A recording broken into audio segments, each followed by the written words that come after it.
Hello, dear students. Welcome to the official YouTube channel of the Home Academy. If you like our videos, do share with your friends and do not forget to subscribe the Home Academy YouTube channel. Also follow us on our Facebook pages, Telegram pages as well as Instagram pages for daily quizzes. तो आज हम वो topic discuss करने वाले हैं जो students ने भेजा था कि हमें इसमें प्रॉब्लम है, बिल्कुल बेसिक से स्टार्ट कीजिए। तो आप ही की जो है वजह से मैं ये टॉपिक स्टार्ट कर रहा हूँ रेशो एंड प्रोपोर्शन का। सबसे पहले हम देखेंगे रेशो क्या होता है, प्रोपोर्शन क्या होता है, उसका मीनिंग क्या होता है। बिल्कुल जीरो लेवल से जो हम स्टार्ट करने वाले हैं। तो देख लीजिए, रेशो आपने जो है कुछ क्वेश्चन इसकी प्रैक्टिस भी की होगी। तो रेशो जो होता है, रेशो को हम डिफाइन जो जिस सिंबल से डिनोट करते हैं वो ये सिंबल है। मतलब हम दो किसी भी नंबर के बीच में रेशो ए रेशो बी, हम इसको ऐसे पढ़ सकते हैं। तो रेशो क्या होता है, किसी भी दो क्वांटिटी के बीच में कोशंट होता है जो कि ऑब्टेन होता है उनको डिवाइड करने के बाद। मतलब ये दो ए और बी, हमारे पास दो क्वांटिटी है। अगर हम इन ए और बी को मैं डिवाइड करूंगा तो ये क्या होगा, ये होगा वो रेशो। किस किस का ratio, ratio between the A and B.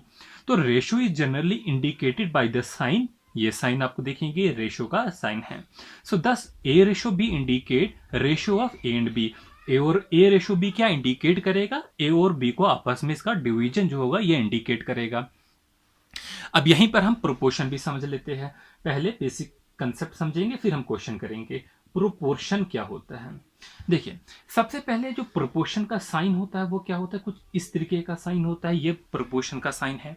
आपको क्वेश्चन देखने को मिलेंगे, आपको ऐसा क्वेश्चन दिखेगा ए रेशो बी प्रोपोर्शन सी रेशो डी। इस टाइप के जो है वो क्वेश्चन आपको दिखेंगे। ठीक है, यहां पर ए बी सी डी की जगह कोई भी क्वांटिटी हो सकती है, कोई भी नंबर हो सकता है।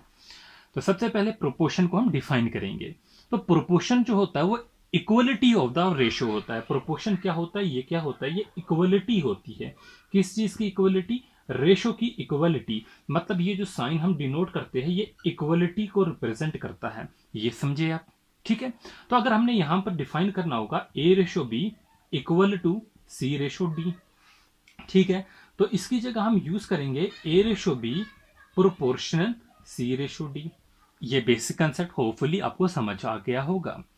अब हम चलेंगे एक एक टर्म को पढ़ेंगे, जिसमें जो देखिए इसमें चार टर्म है, first term, second term, third term और fourth term. The first and the last term जो होती है इसे हम एक्सट्रीम कहते हैं। क्या उसे हम क्या कहते हैं, extreme. The first and the last terms are known as extreme. ठीक है, और जो बीच की टर्म होती है बी और सी, जैसे यहां पर टर्म है, उसे हम कहते हैं सेकंड और थर्ड टर्म को मींस कहते हैं। क्या कहते हैं, मींस कहते हैं। अब यहां पर जो आपको एक नोट याद रखना होगा, अपनी नोटबुक पे एक नोट लिखो, मैं आपको नोट लिखाऊंगा। The product of the extreme is equal to the product of the mean. क्या लिखेंगे आप, the product of extreme is equal to product of means. ठीक है, क्या लिखेंगे, product of extreme is equal to the product of mean.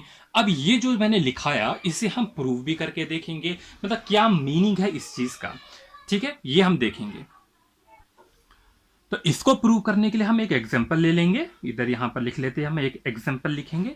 जैसे कि हमारे पास जो है एक्सट्रीम ए और डी है और मीन्स क्या हो गया, बी, जो बी और सी है, मतलब सेकंड और थर्ड टर्म है।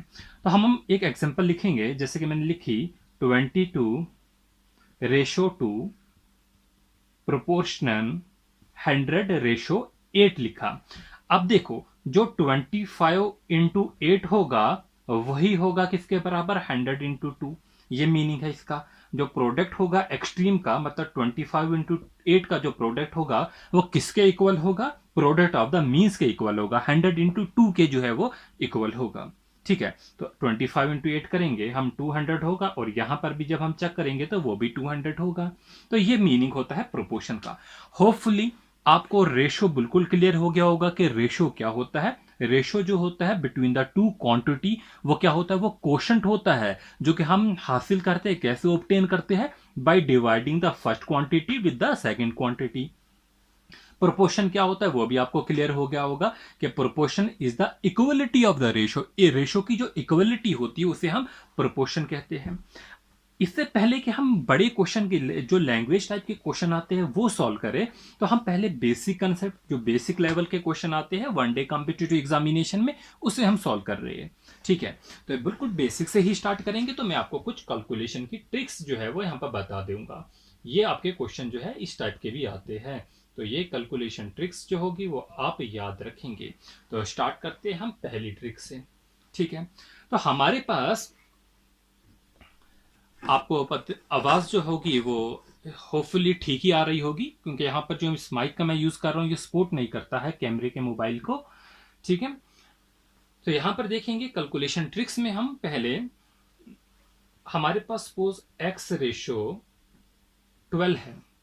ठीक है, ये इक्वल टू है। इक्वल टू का मतलब आप समझ गए, प्रोपोर्शन। हम लिखेंगे यहाँ पर 3.5 रेशो 21। तो यहां पर आपको x की जो है वो वैल्यू जो है वो फाइंड आउट करनी है। क्या करना है हमको, इस x की वैल्यू फाइंड आउट करनी है। और मैंने अभी आपको सिखाया कि प्रोपोर्शन के लिए मैंने आपको एक बात बोली, the first and the last term in a proportion are called the extreme and the product of the extreme is equal to the product of the mean. तो यहां पर प्रोडक्ट ऑफ एक्सट्रीम क्या होगा, x इंटू 21। ये किसके बराबर होगा, product of the means. Means कितना होगा, 12 इंटू 3.5 होगा। अब यहां से जो x की वैल्यू निकालनी होगी वो कितना आसान है, 12 इंटू 3.5 डिवाइडेड बाई 21 जो है वो आपका होगा। ठीक है, अब ये जो है इतना होपफुली आपको जो है वो समझ आ गया होगा। तो 12 को 3.5 से जब हम मल्टीप्लाई करेंगे तो 42 होगा डिवाइडेड बाई 21, जो कि आपका आंसर कितना होगा, 2। तो इस तरीके से x की वैल्यू जो होगी वो हमारी क्या निकलेगी, 2 निकलेगी। उम्मीद है कि आपने इसे नोट भी कर लिया होगा। ठीक है, तो यहां पर हम कोई नोट्स नहीं दे रहे, सिर्फ जो है आप अपनी चीजों की जो है वो रिवीजन करेंगे। यहां पर मैं आपको टाइम दे रहा हूं नोट करने का, आप कर सकते हैं नोट। चलिए, स्क्रीनशॉट भी ले सकते हैं। अगला क्वेश्चन जो है हम देखेंगे। इसी टाइप के क्वेश्चन जो है वो आएंगे। जरूरी नहीं है कि लैंग्वेज के बेस पे ही क्वेश्चन आपको आए, लैंग्वेज वाले भी कराएंगे। वो जनरली अगर लैंग्वेज वाला आएगा, आपका एक और टॉपिक जो होता है प्रॉब्लम ऑफ एजेस, वो भी जो है रेशो प्रोपोर्शन पे ही ज्यादातर बेस है। तो वहां पर आपको जो है लैंग्वेज वाला क्वेश्चन आ सकेगा। यहां पर जो है इस टाइप के भी क्वेश्चन आ सकते हैं। अगला हमारे पास देखेंगे 1/4 है, x है, 14 और 42 है। तो यहां पर भी जो है वो आपको क्या करना है, x की वैल्यू जो है वो फाइंड आउट करनी है। तो कैसे करेंगे x की वैल्यू फाइंड आउट, तो सबसे पहले 1/4 का मल्टीप्लीकेशन लास्ट टर्म से होगा। ठीक है, x की वैल्यू हमें निकालनी है, डिवाइडेड बाई 14 हो जाएगा। देखिए 14 1 जार होगा, 14 3 जार होगा, तो ये कितना आ गया आपका, 3/4 हो गया। तो इस x की वैल्यू जो होगी वो 3/4 होगी। होपफुली जो है आपको क्लियर हो गया होगा। बढ़ेंगे अपने अगले क्वेश्चन की तरफ। क्वेश्चन नंबर जो होगा वो 3 होगा। चलिए, मैं क्वेश्चन नंबर 3 लिखने वाला हूं, आप इसे नोट कर सकते हैं तब तक।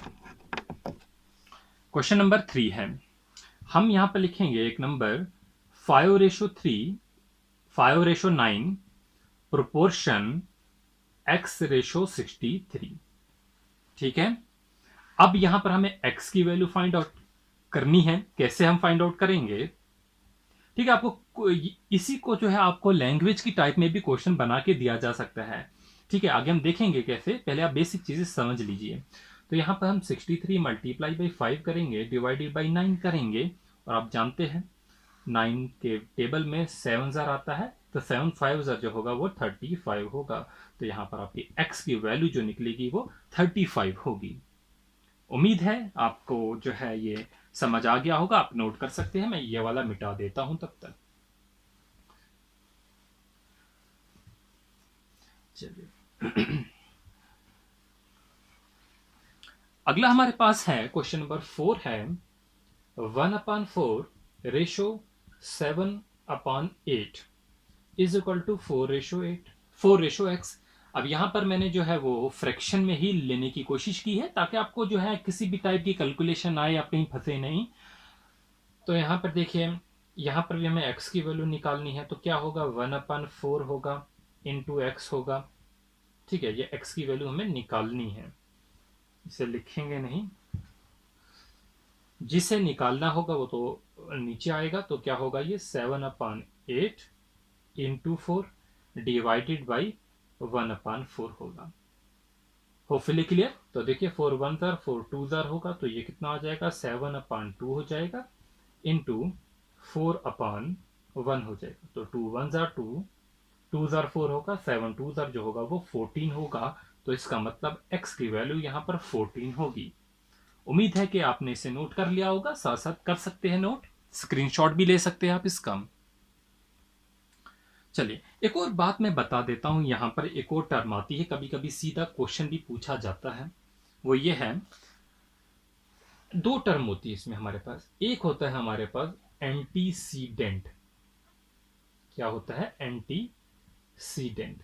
दूसरी टर्म हमारे पास होती है, उसे हम बोलते हैं कॉन्सिक्वेंट। अब ये दो टर्म क्या होती हैं, देखिए मेरे पास सपोज रेशो है A/B, या हम लिखेंगे 7/8। तो ये जो पहली टर्म होती है, पहली टर्म जैसे यहां पर A है, यहां पर 7 है, इसे हम एंटीसीडेंट कहते हैं। और जो सेकंड टर्म होती है, इसे हम कॉन्सिक्वेंट कहते हैं। कभी कभी पूछा जा सकता है वन लाइनर क्वेश्चन में एंटीसीडेंट के बारे में और कॉन्सिक्वेंट के बारे में। उम्मीद है कि आप ठीक जवाब देंगे उस टाइम, एंटीसीडेंट क्या होता है और कॉन्सिक्वेंट क्या होता है। अब हम पहला कॉन्सेप्ट जो है वो डिस्कस करेंगे कि आपकी जो लैंग्वेज में क्वेश्चन आते हैं वो किस टाइप के जो है वो क्वेश्चन आते हैं। ठीक है, पहला कंसेप्ट जो है वो डिस्कस करने जा रहे हैं, कंसेप्ट 1 होगा। देखिए हमारे पास क्वेश्चन दिए जाएंगे, एक कॉलेज है, कॉलेज 1 है, कॉलेज 2 है। कॉलेज 1 में बॉयज का रेशो और गर्ल्स का रेशो दिया जाएगा। कॉलेज 2 में भी बॉयज और गर्ल्स का रेशो दिया जाएगा। सपोज ये 2/3 है और ये जो है 4/5 है। तो हमें बोला जाएगा बॉयज और गर्ल्स का ओवरऑल रेशो जो है वो निकालिए, ये हमें निकालना होगा। तो क्या इस क्वेश्चन में हम रेशो निकाल सकते हैं, what will be overall ratio of the boys, या तो बॉयज का या तो गर्ल्स का रेशियो पूछा जाएगा। देखिए इफ वी कंबाइन बोथ, अगर हम इन दोनों को कंबाइन करेंगे, in this case we can not find the overall ratio. इस केस में हम ओवरऑल रेशियो नहीं निकाल सकते। क्यों नहीं निकाल सकते, because we do not know the total number of student in both the colleges। हमें ये नहीं पता है कि इस कॉलेज में टोटल नंबर ऑफ स्टूडेंट कितने हैं, कॉलेज 2 में जो है टोटल नंबर ऑफ स्टूडेंट कितने हैं। जब हमें टोटल नंबर ऑफ स्टूडेंट नहीं पता तो हम नहीं निकाल सकते। लेकिन अगर हमें टोटल नंबर ऑफ स्टूडेंट पता है तो हम इजीली जो है तो रेशो जो है वो निकाल सकते हैं। हमारे पास जो लैंग्वेज के क्वेश्चन होंगे वो इसी टाइप के क्वेश्चन होंगे। चलिए अब हम कुछ क्वेश्चन जो है देखेंगे, आपके पास क्वेश्चन की लैंग्वेज कैसे लिखी जा सकती है। आपके पास लिखा होगा फाइंड, या आपका क्वेश्चन होगा find the fourth proportion, find the fourth proportion, ठीक है, टू, कुछ हमारे पास दिया गया होगा 2 3 6। तो हमें यहां पर फोर्थ प्रोपोर्शन निकालना है। देखिए मैं आपके पास चॉइसेस भी दे देता हूं। हमारे पास चॉइसेस जैसे कि कैसे दी गई होगी, A B C D, 4 choices दी गई होगी। हम इसे 18, इसे 12, इसे 9, इसे 4 मान लेते हैं। अब हमें यहाँ पर क्या निकालना है, फोर्थ प्रोपोर्शन निकालना है। अब कैसे निकालेंगे, देखिए मैंने आपको समझा दिया है कि प्रोडक्ट जो एक्सट्रीम का होगा वो किसके इक्वल में होगा, प्रोडक्ट ऑफ द हमारे मीन्स के बराबर होगा। तो एक्सप्लेनेशन करते हैं हम इसे, बिल्कुल बेसिक कंसेप्ट से 2/3 लिख सकते हैं हम इसे। प्रोपोर्शन हम इसे 6/x लिख सकते हैं, और हमें यही फोर्थ प्रोपोर्शन निकालना है। तो क्या करेंगे हम, शॉर्टकट में x इज इक्वल टू 3 6 18 और 18 डिवाइडेड बाई 2 जो कि क्या होगा 9 होगा। ठीक है, नहीं तो आप इसको दूसरे तरीके से इस तरीके से भी लिख सकते हैं कि 2/3, फिर आप लिखेंगे इक्वल टू 6/x, फिर आप x की वैल्यू जो है वो क्रॉस मल्टीप्लाई करके 6 इंटू 3 डिवाइडेड बाई 2 करेंगे, तो वैसे भी जो है वो निकल जाएगा। बट याद रख लेंगे जितना कम जो है हम पेन उठाएंगे, आगे हम देखेंगे, अभी तो हम ये पेन उठा ही रहे हैं बट आगे हम इम्प्रूव करेंगे। ठीक है, एक और करते हैं। एक और हमारे पास कंसेप्ट आता है। हमारे पास एक कंसेप्ट है, जैसे कि हमारे पास दे दिया इफ ए रेशो बी जो है वो 2:3 के बराबर है, और जो बी रेशो सी है वो किसके बराबर है, 4:5 के बराबर है, और फिर सी रेशो डी है वो किसके बराबर है, 6:7 के बराबर है। और हमें कहा जाएगा ए रेशो बी रेशो सी रेशो डी निकालिए। ठीक है, ये हमें दिया जाएगा। बट इससे पहले इन क्वेश्चंस को कहा जाता है कंपेयरिंग क्वांटिटीज। ठीक है, इस क्वेश्चन को कहा जाता है कंपेयरिंग क्वांटिटीज। मैं यहां पर लिख देता हूं क्या कहा जाता है, कंपेयरिंग क्वांटिटीज। तो यहां पर हमें इन क्वांटिटीज को जो है कंपेयर करना होता है। इससे पहले इस क्वेश्चन को हम सॉल्व करें, मैं आपको एक और दिखाता हूं कि ए रेशो बी अगर हमारे पास 2:3 है, सी रेशो डी जो है हमारे पास 4:5 है, और हमें यहां पर भी कहा जाता है ए रेशो बी रेशो सी रेशो डी निकाले। हम यहां पर नहीं निकाल सकते। क्यों नहीं निकाल सकते, क्योंकि यहां पर कुछ भी कॉमन नहीं है। मतलब ए बी है, सी डी है, अगर यहां पर बी बी होता तो हम इसे कंपेयर कर सकते, लेकिन यहां पर हम कंपेयर नहीं कर सकते। और अब आप यहां पर देखेंगे, अपने इस साइड देखेंगे, देखिए यहां पर बी कॉमन, यहां पर सी कॉमन, मतलब ये जुड़ सकते हैं। यहां पर ये जुड़ नहीं सकते। तो ये एक बेसिक कंसेप्ट जो है वो आप याद रख लेना। अब हम इस क्वेश्चन को जो है वो ट्राई करेंगे कि कैसे हमें जो है वो सॉल्व करना है ए रेशो बी रेशो सी और डी जो हमें कैसे सॉल्व करना है। तो इसे जो हम सॉल्व करते हैं, हम इसे अलाइंड मेथड से करते हैं। आप गाड़ियों में जैसे अलाइनमेंट कराते हैं ना, व्हील की अलाइनमेंट कराते हैं, ठीक है, तो इसी तरीके से यहां पर भी जो है अलाइनमेंट ही आपको करनी है। कैसे अलाइनमेंट करनी है मैं आपको दिखा देता हूं। ये मार्कर से चल नहीं रहा है। क्या करेंगे हम, यहां पर ए रेशो बी है, और बी जो चीज कॉमन है उसको कॉमन के नीचे लिखिए, बी रेशो सी। ए रेशो बी कितना था, 2:3 था, और यहां पर बी रेशो सी कितना था, 4:5 था। इतना क्लियर। अब एक चीज देखेंगे कि यहां पर 3 है, यहां पर 5 है, और यहां पर बी है, यहां पर बी है। ये कैसे हो सकता है कि बी यहां पर 3 होगा और यहां पर 4 होगा। ठीक है, ये पॉसिबल नहीं है। हमें क्या करना है, हमें क्या कोशिश करनी होती है कि इन दोनों को जो है सेम बनाया जाए। अब इनको सेम कैसे बनाएंगे, अगर यहां पर हम 4 से मल्टीप्लाई कर दे, यहां पर हम 3 से मल्टीप्लाई कर दे, तो ये सेम बन जाएंगे। तो करके देखेंगे, 2 4 जार 8 हो जाएगा, 4 3 जार 12 हो जाएगा, और नीचे जो होगा 3 5 जार 15 हो जाएगा। तो ये निकला हमारे पास ए रेशो बी रेशो सी निकल गया। अब हमारे पास सी और डी दिया गया है, सी की जगह सी आएगा, डी की जगह डी आएगा। तो यहां पर 6:7 दिया गया है, ये 6 और ये 7 दिया गया है। तो इसे भी जो है अब जो है वो सॉल्व करने की कोशिश करेंगे। ठीक है, 6:7 दिया गया है। तो अब कैसे करेंगे, यहां पर जो है इन दोनों को एक बनाया जाए, या तो इसको 6, या तो इसको जो है इसको 15 बनाया जाए, या तो इसको जो होगा वो 6 बनाया जाए। अब ये हमें जो है वो बनाना है। अब इनको सेम बनाने के लिए हमें क्या करना पड़ेगा वो देख लीजिए। देखिए, अगर मैं इसको 2 से मल्टीप्लाई करूंगा तो यहां पर 30 हो जाएगा। फिर तो मतलब हमें इधर 30 करने के लिए मल्टीप्लाई बाई 5 करना पड़ेगा इन दोनों को। तो क्या होगा, जब 2 से मल्टीप्लाई करेंगे ये आएगा क्या, ए रेशो बी रेशो सी रेशो डी, जो कि हमें फाइंड आउट करना है। तो 8 2 16, 12 इंटू 2 जो होता है 24 होगा, 15 इंटू 2 30 होगा, और 7 इंटू 5 जो होगा वो 35 होगा, और यही आपका आंसर होगा। उम्मीद है कि आपको जो है आज का बेसिक लेक्चर जो है बिल्कुल जो है वो समझ आ गया होगा। ठीक है, तो यहां पर जो है हम अगली वीडियो में लैंग्वेज बेस्ड क्वेश्चन ट्राई करेंगे, और इनकी जो है वो इन पे प्रॉब्लम सॉल्व करेंगे। ये तो बिल्कुल बेसिक से था कि आपको एक टाइप का क्वेश्चन कंपेयरिंग क्वांटिटी में अगर आ जाता है तो कैसे सॉल्व करना है। ठीक है, फिर हम जो है आगे जो है लैंग्वेज बेस्ड क्वेश्चन करेंगे, प्रॉब्लम ऑफ एजेस करेंगे। जो जो टॉपिक आपको जो है लगता है कि हमें करना चाहिए, आप जरूर जो है हमें बताइए। तो उम्मीद है कि आपने हमारे Facebook, social media, Instagram, Telegram हर जगह जो है आप हमसे कनेक्ट हुए होंगे। और अगर अभी तक चैनल को सब्सक्राइब नहीं किया है तो चैनल के सब्सक्राइब बटन दबा के चैनल को सब्सक्राइब कीजिए, बेल आइकन को प्रेस करें ताकि हर आने वाली नोटिफिकेशन, जो भी वीडियो हम अपलोड करेंगे उसकी नोटिफिकेशन आपको मिलती रहे। ये टॉपिक कुछ स्टूडेंट पहले भी पढ़ चुके होंगे, उन्हें ये चीज़ें आती भी होगी, बट बिल्कुल स्क्रैच से हमने जो है वो स्टार्ट किया है ताकि किसी भी स्टूडेंट को जो है वो प्रॉब्लम ना हो। Thanks for watching, all the best.